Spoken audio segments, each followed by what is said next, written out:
this is going to prove to be, I believe, a really interesting and thought-provoking panel discussion because it's timely. Karen spoke to the fact that we are living in a time of change, and what is interesting about, as we've gone through every industrial revolution, there hasn't been a signpost that said 2020, 2019, 1930, whenever, was the year that you were going to go through an industrial revolution. In fact, people lived through them and weren't sure until they just realized how much change had actually happened. What is wonderful for the shipping industry and the transportation sector is this is not the first time that we've gone through a massive disruption. Malcolm McLean, a trucking company owner, back in 1956, thought to himself, wouldn't it be great if I could take the back of my truck and just lift it and put it on that ship? And from that idea, he launched the first container ship in 1956. And as he watched it sail away, he probably did not have a full comprehension of the disruption that he had just started. The size of that container ship changed the way that we built ships, the way that we built trains, the way that we built buildings. It changed the way that we measured the size of bridges. It was, sorry, I should be reading my notes, but it changed the way we fundamentally ran our transportation system. It was a massive disruption, and people that did not move into that didn't survive it. So right now we are in the face of 4.0. It is the time when we're going to move into a time of artificial intelligence, autonomous vehicles. We're going to be moving into fire hoses full of data that are flowing, and we as companies, as business owners, employees, and everyone that's sort of sitting on this stage is going to tell us has to be ready for that change. So how do we prepare? Well, at the port, we started a conversation with our partners around how do we make sure that we can be the most digitized port on the eastern seaboard. The big question, though, remains, just because we can do the technology, are we ready? So a really concrete example would be, we know already that we can run autonomous trucks, but are our roads ready for them? Are our laws ready for them? Are regulations ready for them? Are people ready for them in terms of safety? So there's a massive amount of preparation that has to go in. So our panel today is going to talk to us about the very changes that we're talking about and how they've been seeing them operate in their own businesses, and then they're going to offer us advice in terms of moving forward. So I'm going to introduce each of the panelists, and as we move through, they are going to give you a little bit more of a comprehensive introduction of each of them. So I'm going to start with Keith Reardon, who is the Senior Vice President and Consumer Product Supply Chain at CN, where he's providing leadership to the development of an integrated and digitized transportation network across the continent that includes rail, intermodal, trucking, freight forwarding, warehousing, and distribution. So welcome, and I'll leave the introduction to you. Thank you. So before we start talking about digitization and the technology, I want to first start off and talk about what is the foundation? What are we going to layer all of this technology on top of? And you know, there's a big word there, and it's commitment. And at CN, we are committed to the overseas trade in a big, big way. You see the numbers there. We spent $3.9 billion this year hardening our infrastructure and enabling trade. We spent $3.5 billion last year. Those are 25% of our revenues that we reinvest back into the physical plant and also the technology that enables us to do business. We spent over $1 billion just this year in the places where trade from Halifax goes, whether it's Montreal, Toronto, Chicago, Detroit, and other parts, and along the way, the whole network. So that's a big commitment. You see, You know, I was a little, when I saw this slide, I was a little embarrassed or a little worried that I was going to say, well, we spent $5 million in Halifax. Well, $5 million in Halifax, but last year we spent like $20 million. And in New Brunswick, we spent $45 million, but last year we spent a lot more than that. And the commitment we've made over the last 5 years is quite a bit more. Plus, we have 440 employees here in Halifax. That's our CN Rail employees, plus our Autoport facility that's over in the Eastern Passage. We have 350 employees in New Brunswick. And every day we're spending operating dollars in the tens of millions of dollars a year. So we're heavily invested in the Atlantic provinces. My wife is from Newfoundland, so I'm very invested. And getting invested more each day as Amazon Prime and everything else hits. But I can tell you that we have a commitment for the foundation to build all this on top of that we've been talking about today with all the great leaders that you've heard from and the folks that we're going to talk about digitization. But I wanted to kind of build us up from the ground level and tell you that at CN we have a great commitment to enable all the trade that we're talking about, and it starts by our roadbed, the rail that gets all these goods and products to the marketplace. So with that, I'll pass it on back on. Thanks, Keith. That's a great overview and a firm foundation for the next part of the discussion. So Simon Sundboell, I'm going to just mention that you were mentioned earlier by Karen as one of the companies that we're working with and instrumental in the our port operations center. Simon is the CEO and founder of eeSea. Simon and his company are on a journey to build an industry-wide platform for container shipping. He has more than 15 years of experience in transportation and logistics. So over to you, Simon. Thank you. Yeah, so thank you, Sandra, for having me here. Thank you to the Halifax Port Authority for inviting me to Nova Scotia. It's a pleasure to be here. Port Days event, my first ever. It seems like in the past years it's been really good, and I think this one's turning out to be really, really impressive as well. So, Lane, wherever you are, thank you for organizing that, at least from my point of view. So, like Sandra said, my name is Simon. I'm the founder of eeSea. We're the company that you see up here. We're Copenhagen-based, out of Denmark, tech company. We're working with what we call supply chain transparency and forecasting. As you can see, we're a fairly young company. We've just celebrated our 3rd anniversary here. And I should append that whenever people hear that we're from Copenhagen, Denmark, I should say that we're not owned by Maersk. We don't have any investment by any of the industry players here. It's quite important in this day and age to say that you're a neutral player in this industry. So briefly what we do is, the vision is to become the Google Maps of container shipping. Essentially what we want to be able to answer is, where are the vessels now? Where should they have been? And when are they going to arrive in port with my cargo? So if you're a port community member here, if you are the Port Authority, terminal operator, pilot, tug dispatcher, logistics provider, cargo owner, then the idea is that you can tap into this information and hopefully improve your own supply chains and your own operations by looking at our data. So that's very briefly about us and what we do. I think you introduced myself as well, so I won't go too much into that. But thank you for having me. Thank you, Simon. Next, we're introducing Hasmig Manoukian. Thank you. Is the Director of Logistics Global Sourcing at Reitmans Canada Limited, and Hasmig is also Chair of the Canadian Retail Shippers Association. She brings an important perspective. It is shippers and consumers that are driving the changes in transportation and in global shipping. So I'll turn it over to you, Hasmig. Thank you. I'm Hasmig Manoukian, Director of Global Sourcing Logistics from Reitmans Canada Limited, that we operate under 5 different banners. You are our consumers. Reitmans, we have the Reitmans stores, RW stores, Time Maternity, Additionnel, and Pennington. We're very proud. We are almost 100 years in operation. We're competing with CN.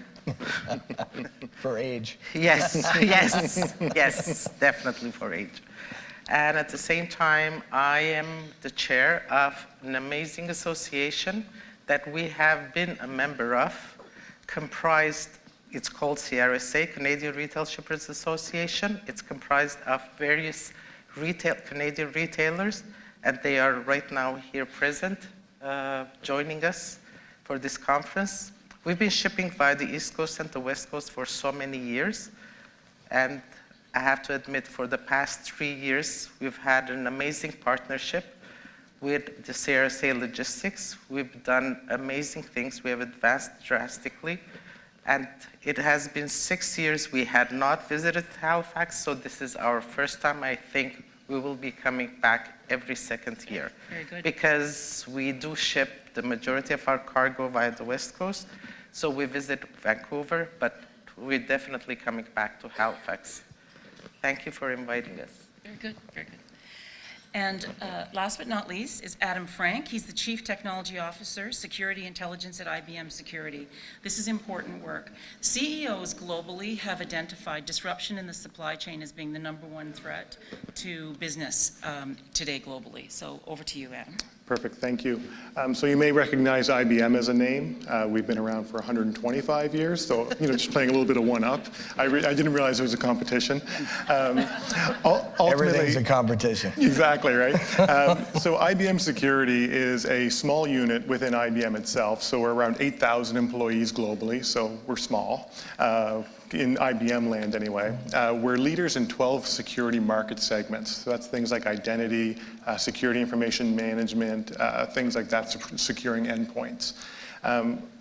Of the events we monitor, so this is people sending us our data or their data, we're monitoring 70 billion security events per day, and that number is growing drastically. Ultimately, this business unit has its origins here in Atlantic Canada. We were a small company out of Fredericton. We were acquired in 2011, and they built the security unit around us. So we still keep that large presence here in Atlantic Canada. We have about 350 employees in New Brunswick. And if we go into Eastern Canada, we get about 140, 150 in Ontario as well. So that's us. Very good, thanks. No problem. So we're going to start the roundtable now. Question 1, we're going to move from left to right. So we're going to start my left, so we'll start down with Simon. So question 1. A CEO in the shipping industry has this to say about digital disruption in the transportation industry. The business model has to change, and it will be painful. Innovation can be described as the improvement that occurs from within. Disruption, on the other hand, is change that's imposed from outside. The former is incremental, while the latter rips up the present model and starts again from scratch. His point is that shippers, and ultimately consumers, themselves are driving the change in the shipping and transportation sector. As an opener, can each of you offer a high-level thought on the drivers of change that are reshaping shipping and transformation? And we're going to start with you, Simon. Okay, thank you. So I think there are I listed myself, 3 major trends that are reshaping the industry. As we know, some of them are more known than others. Very top-down, I think we're seeing the shorter economic cycles, more uncertainty, more volatility, lower margins throughout the supply chain. And this leads to what we call this infamous commoditization all across that everybody's talking about. And that's sort of top-down. The second one, I think we're going to be talking a lot about that today, is this interconnectedness of things. The famous quote is that when a butterfly flaps its wings somewhere, it creates a storm somewhere else. And you could use the same thing in shipping, and you could say that a missing production deadline in Chittagong may mean that there's a delay throughout the supply chain all the way to the consumer in Toronto. So all of that creates costs, all of that creates ripples in the supply chain. It's a very domino effect. So this little delay here into Toronto creates additional costs all the way through. And what I think crucial is that while tech has evolved quite significantly over the last decade, it has not caught up with that interconnectedness at all. So you have a mismatch between the physical supply chain and how interconnected that is, and the technology is not there. Yes, we have EDIs, we have APIs and everything, but they're just not there to that level yet. And crucially, we lose visibility, we lose overview in an even larger data set all across. And then just if I may, the third one I think is one that I call whether your organization is born digital or becoming digital. In the past, one shipping line, one terminal operator would have competed against another one in a playing field and with some rules that we all know. But suddenly digital platforms are coming up and uprooting that whole landscape. And so the elephant in every room or in every conference that I go to like this, the elephants are the Amazons of the world, the Flexport, and stuff like that. And they're born digital. They eat data for breakfast, they analyze patterns, they optimize on pure numbers, and then they repeat that the next morning. And so much of our shopping happens online now. I'm sure we can talk about with the Retailers Association as well. But that means that it's just a different playing field. So I think for me, those are the three major drivers. Yeah. Thanks, Simon. Keith? For me, what's changing is the habits of the consumer. Everybody wants whatever they want, and they want it now. And they don't want to pay to ship it. Those are two things that are very, very vital to the transportation part, and that is speed of getting something from point A to point B and doing it as efficiently or low cost or no cost, some people.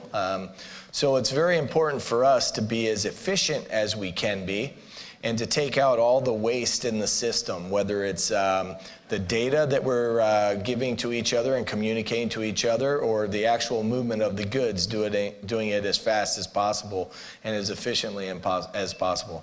And that means physical stuff like I talked about, our network, but it also means a transformation from us on the digitization of our information and how we do business with each other and our partners up and down the supply chain. So it's one of the things that we're extremely focused on. We had a lot of this technology going on in what we called the lab. And when we had a change of CEO here a little over 12 months ago, we took everything out of the lab and we started to put it in place. And although it may not have been 100% baked, it was better to put it in the field and figure it out than sit in the lab and figure it out, because that doesn't usually get the best results. So that's where we are today. And my kids tell me they want this or that, and they want it tomorrow, and that's the world we live in. Mm-hmm. Thanks, Keith. Hasmig? Yes, it's the consumer, it's you, it's all of us together. That's what we're asking. We are, as shippers, we're willing to pay, but obviously we're willing to pay lower cost. But it's not only the consumer that wants it now or yesterday, it's when they want it and how they want it. So that's why there's a lot of challenges as retailers as well. So as retailers, we're trying to implement, we continue implementing different systems and softwares. For example, one of them is the search engine optimization. So the customer can find out where is the product, is it in the store, is it available online, which store, and how fast they can receive it. But obviously, all the consumer is also asking is a safe environment.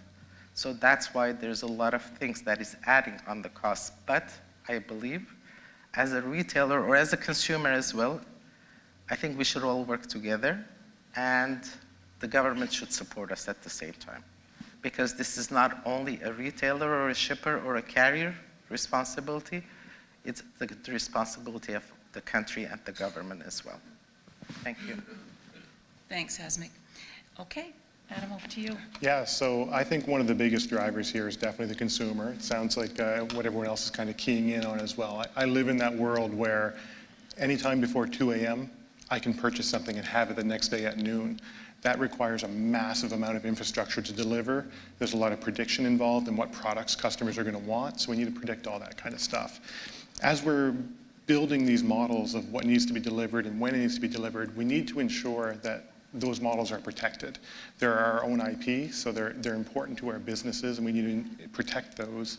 But beyond that, we're building profiles of our customers. What do our customers want to consume? We can't have that type of information being leaked out. It affects our brand reputation significantly. So I think it's very important that we also secure it as we're kind of going down this road. So those answers are very informative because it's absolutely true disruption when it's coming from outside into the industry. There's actually a very funny video on YouTube where when they were first trying to figure out how they could use drones to deliver pizzas, and there is somebody shooting this, and the drone comes in, and the guy's down in his yard, and he's trying to get his pizza. And the drone is up in the air, and there's really no way to get the pizza safely to the guy on the ground. So they try a ninja string, and they try something that actually almost causes serious damage to the family dog. So people are willing to try lots of different ways to receive their goods, but the point is that they want it now, and it really does change the way that we are looking at transportation and shipping. So for question number 2, managing in turbulent times. The benefits of digitization in the transportation industry are well documented. Speed, timing, transparency across the supply chain, improved customer service, improved ability to manage resources, and the list goes on. However, like all major industry disruptions, the consequences of change need to be managed. Digitization of transportation and global shipping also brings new challenges, including disruption of the supply chain through cyber attack, and at the most basic level, the ability of a company to manage resources and utilize new technologies, often referred to as a company's ability to close the gap with respect to information maturity and digital capability. We are interested in hearing from each of you in the benefits and challenges of digitization as your companies navigate the turbulence of disruption. And this time, let's start with you, Adam. We'll work back the other way. Oh, perfect. Change of pace, right? Yeah. So as you mentioned, the benefits of modernization are very clear. You know, we get our reduced dwell times. We know where our packages are. We're able to track them. We know where containers are. We know what trucks and trains they're going on are. We heard a little bit earlier about how there's so much paper involved in this process still. So our natural inclination with that is, well, we're going to roll out tablets. Well, every tablet is a new endpoint. It's a new threat vector. As we put metrics and monitoring on the ships themselves, autonomous ships, autonomous trucks, these are new attack vectors as well. So we get a lot of benefit from these pieces of technology in that we get efficiencies and we get reduced costs and improved timing on delivery. But we have to keep in mind that all of these things are nice, juicy targets for both cybercrime, in that people could monetize this. They could hold our companies ransom, or in a worst case tinfoil hat type scenario, nation states could be interested in this type of activity as well. What better way to attack a country than to hurt its logistics and supply chain, right? Very quickly you're gonna have unrest and all kinds of problems, and potentially physical damage in the areas, right? So that's why it's very important that we protect all of these endpoints. Typically in rollouts of these technologies, security often comes late. You know, hey, we made this great technology, we've rolled out a new web platform, we've rolled out a new website.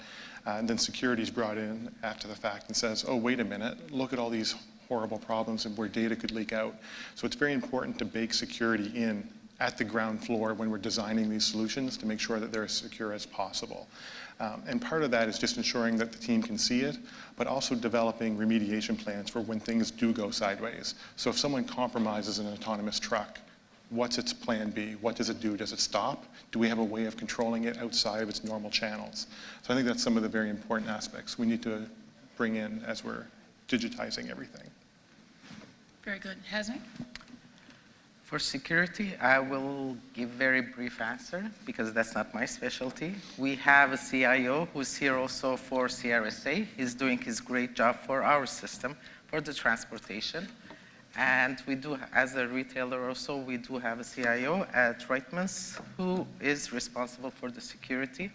But I could say, because the consumer wants everything yesterday, we are implementing different softwares or systems to have very clear information about the product and how we can communicate with overseas, how we can obtain the information from the minute the production, the style or the product is booked, from the cutting, from the production, from the shipping until it's received to the consumer's hand. Very interesting. Keith?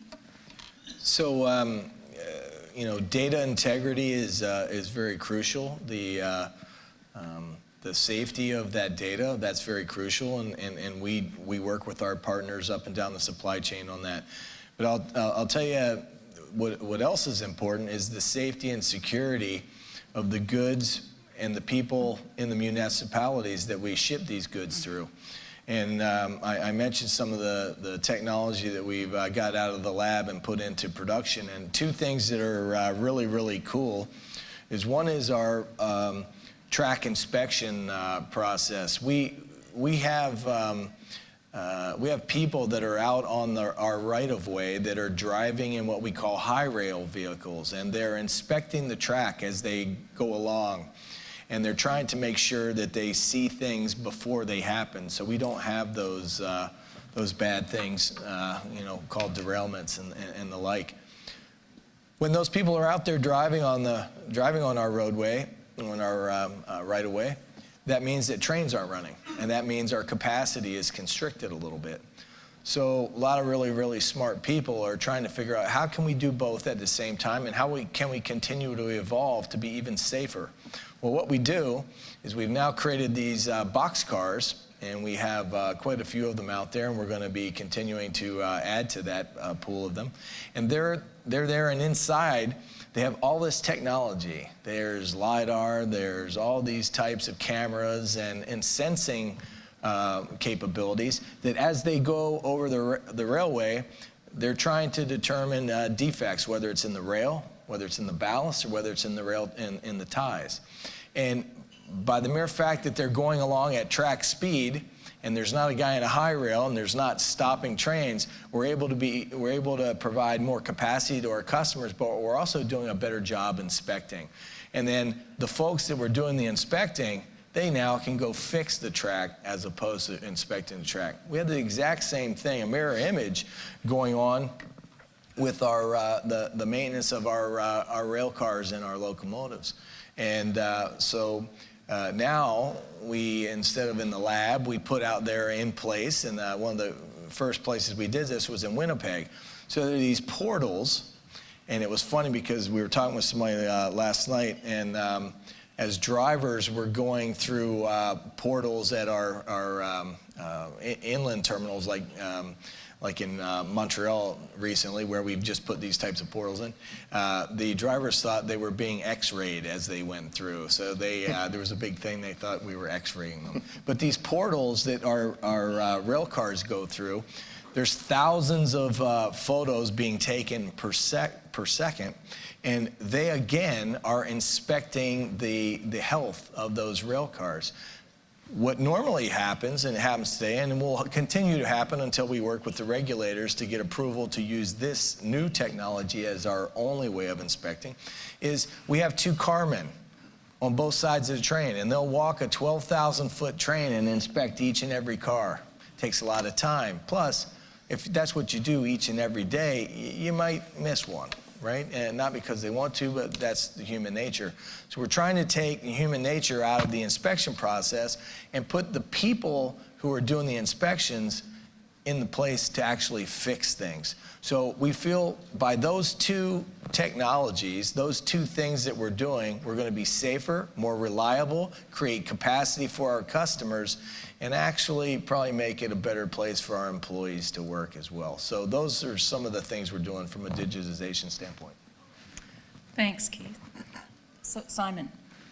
Yes, so maybe I can offer a look from outside the big corporates. We're a small company. We work with a lot of the big corporates here on the stage as well. So I think you mentioned very well the benefits of digitalization or digitization, Sandra, and I think in the next phase, you'll see that some of these platforms are even able to uncover patterns and predict things that we humans cannot possibly do. I mean, all the buzzwords, AI, machine learning, all of that. I think the challenge with that is for a lot of companies, at least the ones we talk to, is that there are so many options when you want to build that famous, infamous digital roadmap, technical infrastructure, systems vendors, data brokers, and just the enormous amounts of data that organizations create themselves. It is actually easy to lose overview. Should we get a new ERP system? Should we use that AI, machine learning, blockchain is a huge word these days everybody's talking about. And from talking to companies, it's my impression that a lot of them, they do think about that. They do have digital roadmaps, but they have them to very, very varying degrees. Some have very detailed roadmaps, some have some sort of direction that they're taking. And so one of the things that we've learned as a startup is that the challenge is really reward versus effort. We could build all kinds of features and nice things on our platform, but you very quickly run out of money as a startup if your customer is not willing to pay for it, if you haven't found that product market fit. We very often hear, yeah, that would be nice to have, but the question in a way becomes, would you pay dollars to get that feature if we developed it for you? And then, of course, as a startup, the ambition is that one day people are tearing our product off the shelves. And I think that same line of thinking could be taken to a lot of corporate companies. Instead of just developing a lot of things in the IT department down on the ground floor, maybe think about your digital roadmap in whichever shape and form it comes. It focuses on shorter development, shorter implementation cycles, and much more immediate benefits and value. And that's not to say that you should think short term. There has to be an overall ambition, of course, an overall plan, but it has to be very, very agile and flexible. So I think, yeah, that's my sort of the challenges and benefits of it for a lot of organizations that we see. I think it's an important discussion because there's many businesses in the and government departments that are in the audience today that are trying to work their way through what's the best way to approach this. And I know that when we had the conversation related to the digital roadmap, even within the supply chain and the port community, there were companies that said, I know change is coming, but I don't know if I should invest in infrastructure, if I should invest in technology, or if I should invest in staff. And it's a question, and the point is, it's probably all three. So, but it's just trying to figure that out as we move forward. So we're gonna now just, question 3 is going to be sort of customized to each of you with your own experience and the expertise that you bring. So Keith, we're gonna start with you. The type of change we are talking about requires investment and coordination with respect to digital infrastructure. So new technology, cybersecurity, but others that you spoke about, like physical infrastructure that you've also talked about. This plumbing not only needs to be built, it needs to be connected. So what are your thoughts on this challenge? Yeah. So when I hear the term plumbing, I always think about, you know, there's a lot of things you think about when you're plumbing, but for us, it's the connectivity to all the people up and down the supply chain. And I know there are a lot of platforms that everybody is out there talking about.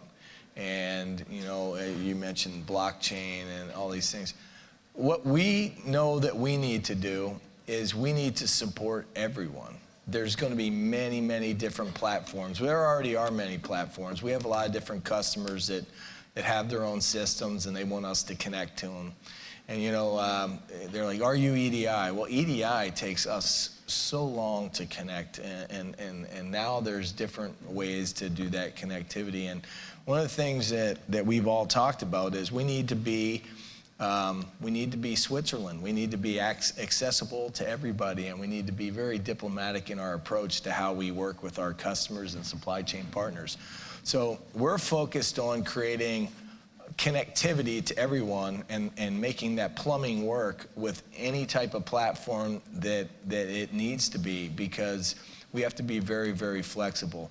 And there will probably be winners and losers as far as all the platforms down the road, but until such time, we know that we need to be very flexible and to connect with everybody. So our plumbing has got to have a lot of different ends to it, and accept various size hoses and connectivity and everything else. So that's where we stand. There's a lot of places we can go with the plumbing analogy. So Hasmig, from a retailer's point of view, what needs to take place in terms of digital supply chain evolution to make things more efficient and effective for you and your company and the people that you work with and the Pan-Canadian group? What are the missing pieces that would help create a truly interconnected supply chain? I believe before when we started this meeting, this conference, there was a discussion about trust and transparency. That's the most important part. We need to work together, and we're building that relationship with our vendors, with our manufacturers. We need to build that with the carriers as well, because we all need to know where is the merchandise, even though you're on the ocean, but we still need to know where on the ocean and what's happening, when are you getting, instead of receiving just emails a few days after the incident. So we all need transparency. We need to work together and standardize systems so we could all have access to the information. Agreed. I've read that the hallmark of the fourth industrial revolution is going to be collaboration, and that sounds like a word that we've used a lot, but one of the biggest impediments to the use of blockchain is actually people agreeing to have their information go into the secure site, so it's an issue. Adam, so to build on Hasmig's point, trust and willingness to share data is one of the biggest challenges in this new model, particularly with the overlay of cybersecurity. What are your thoughts on building an environment that supports data sharing between partners? Yeah, so I think there's some very good initiatives I've seen. I'll pimp TradeLens a little bit. So IBM has been involved with that, and it is leveraging the blockchain. So the idea is now there's a common platform that everybody can come to. It's built in a secure manner right from the get-go. So you get a lot for free with the platform, if you will, in terms of protecting all of your data and ensuring trust within the system. Systems like this, they're a challenge to build, but they're not impossible. And as we get used to using them, we start building trust in them. We can apply these same concepts to different parts of the supply chain. So if there's aspects that are not covered by something like TradeLens, we could work together to build similar type of platforms. The theme has come up around, not wanting to share data.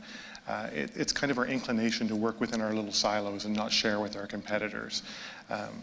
The reality when it comes to, say, something like security and trust of data and of processes, it's very important to share with each other so that we know what everyone else is doing and we can trust that the data that they're producing for us is accurate and vetted. The reality in cybersecurity as well is that the bad guys are very good at sharing. They're very good at finding exploits and selling them to each other. They're very good at breaking into your environment and selling the systems they've compromised to somebody else for whatever purpose. Their goal is to make some money. Whoever buys the system, they might have different purposes, right? So I think that's kind of the big thing is we just need to trust each other and start sharing that actual data and realize that it's not all confidential data. Simon, eeSea has found a space within the larger digital transformation with the transportation sector. How do organizations adapt, and how do you see the startup landscape evolving? Okay. So yeah, it was mentioned by Karen as well. I remember back in the days when everybody was saying these 7,000 TEU vessels, they cannot possibly get any bigger, and here we are today, they're 3 times that size. I think our industry has been amazingly good at building bigger ships and taller cranes and all of that, but we haven't had our Hotels.com moment. And for me, the Hotels.com moment is when suddenly some of the hotels realized that 30% of their bookings came from an outside platform because they hadn't come up with any website for people to book on. We haven't had that in the industry, real digital disruption like that. And in fact, I personally think that the intra movement back in the late 90s when a number of carriers and a freight forwarder invested in intra, that was a defensive move to avoid exactly that Hotels.com moment. And so there's a whole host of other reasons why our industry hasn't really fostered that bottom-up Silicon Valley-ish style innovation where neutral platforms grow out of nowhere and suddenly carve a space in the landscape. Until 5 years ago, I would think. Finally, we see venture capital coming into the industry. They've realized this is a huge industry, capital very intensive, and it's in many ways very, very old-fashioned, and it could use a shake-up. So there's not a day that goes by today without us getting some sort of notification about a new lock tech startup that's gotten $1 million in funding, and we even have our own acronym now, so it's pretty impressive. And my impression is that large corporates are realizing this change as well. They're starting to accept that innovation, you talk about this lab, may not happen best inside the belly of the beast. There's a lot of innovation that happens outside of their own IT departments, co-working spaces and hipster cafes all over the world. And so now these corporates are basically wondering how to deal with that. Should we work with them and buy their services? Should we work against them, copy them, acquire them, incubate them? There's a whole host of ways that you can talk to startups or you can deal with startups. And then take on top of that the Amazons of the world that I mentioned about before, the Amazons, tech-driven, data-driven, know more about the customer than herself. And then Flexport, fresh off of $1 billion in venture capital funding out of Silicon Valley, claiming to build the operating system of the industry, right, in the transportation industry. So my personal take, I agree, there's not going to be one platform. You mentioned that, Keith. I think there's going to be a whole host of platforms, just like when you do your travel planning, there's Google Flights, there's Hotels.com, there's Car Scanner, there's TripAdvisor, and so on. They'll overlap, they'll compete for sure, but there's not going to be one specific platform. But it is really quite interesting in transportation plus startup land these days, I think. Well, you've all led us to the last question here, and then we're going to open it up to the audience, which is the need for standardization is an underlining theme in much of the discussion today. So we can standardize and still have multiple platforms as long as we're sort of working with the same metrics. So efforts are being made globally to establish common standards for data sharing and transmission, the use of common platforms like TradeLens and eeSea, and what's important is the interoperability of these platforms, as Keith pointed out. These efforts are complex and are reminiscent of global efforts to establish ISO certification, which really that began inside countries and then grew to being an international standard. From your perspective, what can we do within Canada to address common digital standards and common portals?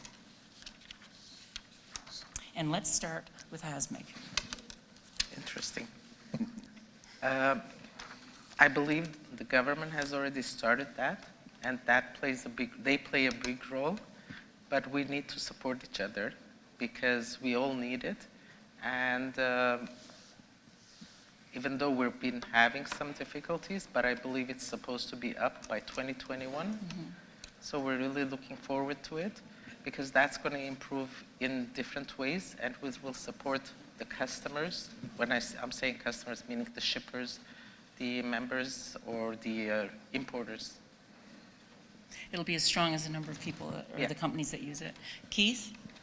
So I think standardization is key. We, in our business today, when we're out trying to sell our transportation services, we need to be talking the same language with our customers as far as what the service levels that they require. And we go from port to terminal operator to railroad, and believe it or not, we all have different standards that we use. And so if I'm a customer and I'm trying to decide who I'm buying my services from, it's like comparing apples and oranges sometimes. And we have to get our stuff together and make it easier for customers to understand what's going on in the transportation world. We have various people that come to us, they say, we want you to be part of this initiative. And what I say is, let's all be part of the same initiative. Instead of me talking with 5 or 6 different folks, let's all get on the phone, let's all talk together, and let's hash it out one time, because it's very inefficient to do it that way, but it's also very confusing. So standardization to me is the right way to go, and it's going to take a little time because you're going to have more people in the room than probably is required, and you're going to hash it out. But I think that's the right way to go. Okay, thank you. There will be some bumping around, but as long as everybody's leaning in. Yeah. Okay, Adam? Yeah, so I think from a Canadian perspective, we're uniquely positioned to tackle standardization. So kind of as Keith is talking about, standardization being key. Canada's not too big. Physically, we're big, but population-wise, company-wise, we're not huge. We're not too small. We're kind of in the middle. We're the perfect Goldilocks of size in order to really force standards that can actually be adopted by international bodies as well. So if we can all work together within our borders, with help of the government, with help of industry, to come up and really drive international standards, I think that's probably a really good place for Canada within this role, or within this environment. Agreed. Simon? Yeah, I think there are already a lot of good initiatives going on here in Canada. As far as I can understand, this conference is one of them. I think the next step for a lot of organizations, also for government Canada, is to start actively managing data as the gold mine it is. I believe, for example, customs here in Canada sits on an enormous data set, both the historical data set of imports and exports, but also real-time what's on its way into Canada. And if we treated that as a proper data as a service kind of pipeline of data, then that strategy could be very successful for a whole host of players in Canada. I think 2 railroads here in Canada play a huge role as well. Like you say, there's so much plumbing going on there. The commitment, the investments you're doing helps you having a very crucial role in driving these standards. There's a recent, I don't remember the name, Digital Container Shipping Association, DCSA, which has recently been set up by a number of carriers and a whole number of industry players. The huge difference here being it's a non-profit organization. So they're out to try and drive some standards in terms of what is an arrival and everything. So those are some of the initiatives I think that Canada should plug into as well. There's a big reason for Canada to drive it, but there's also a reason to plug into international standards. And finally, of course, we're trying to drive some standards from the bottom up as well in our own little thing here. What is an arrival? What's a departure? How do we define that? You'd be surprised at how often carriers disagree on what an arrival actually means. What's a port-to-port transit time, stuff like that. And to me, that's a proof that standards doesn't only come top-down from governments and international organizations, but it sometimes comes bottom-up as well if it gets widespread adoption. So yeah, I think there's a genuine effort here in Canada, and it's quite exciting to see. Very good. We're now going to open it up to the audience for questions. And there you have mics in both aisles for people that may be interested in asking a question of our very learned panel. They're all shy. We covered all the bases. No, I think we have a person coming up. No. No, you're going to take a seat. Okay, here we go. You get a prize. That was was a fake. We were oh faked out. my. That's not nice. You don't get a prize. Thank you.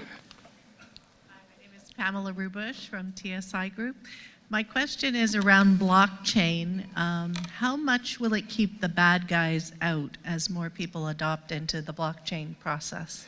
So I think what you'll see with the blockchain, so just to kind of give you guys a very high level of what we're dealing with. So you've probably all heard the term blockchain. You may or may not know it's involved with things like Bitcoin, the speculative cryptocurrencies and stuff.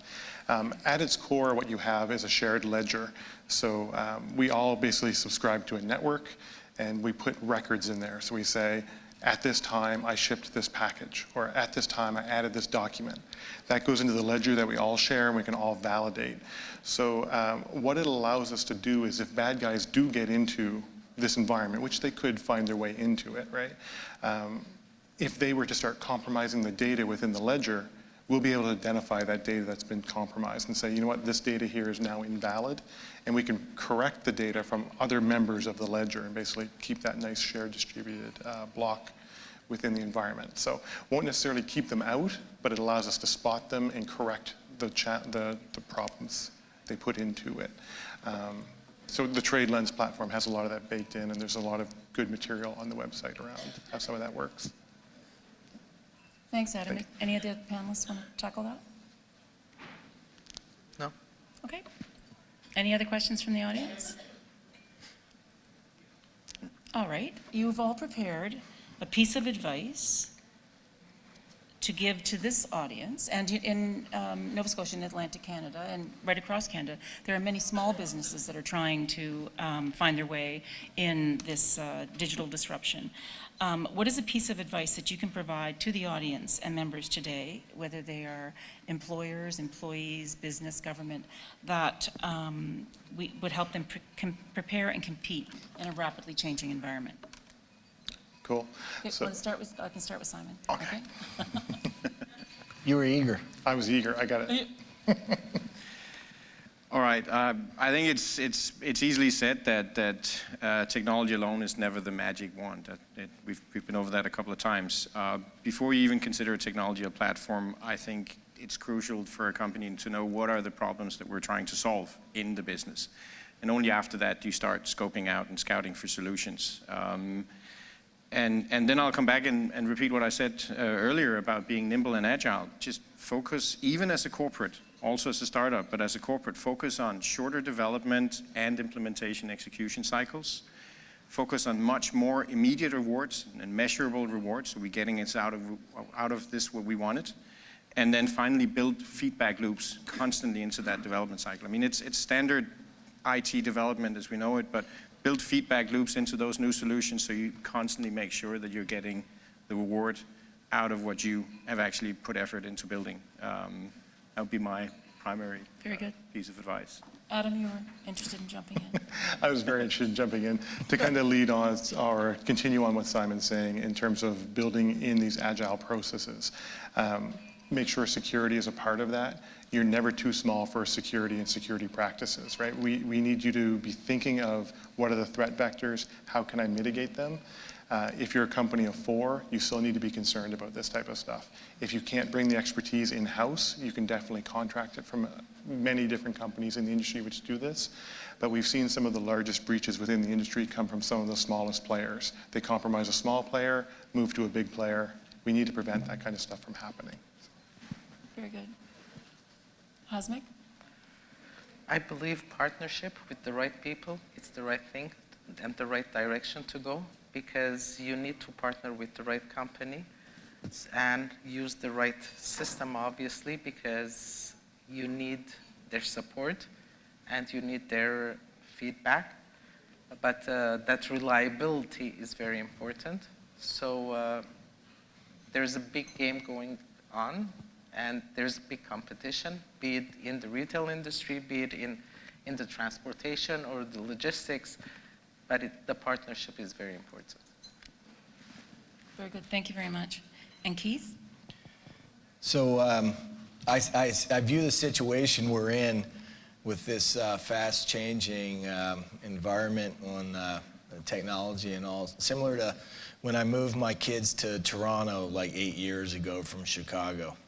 I told them, you know, you can either worry about what's going on in Chicago or you can embrace what's going on in Toronto today. Don't waste your time thinking about what used to be. You better start focusing on the future. And I think all of us need to do that, you know.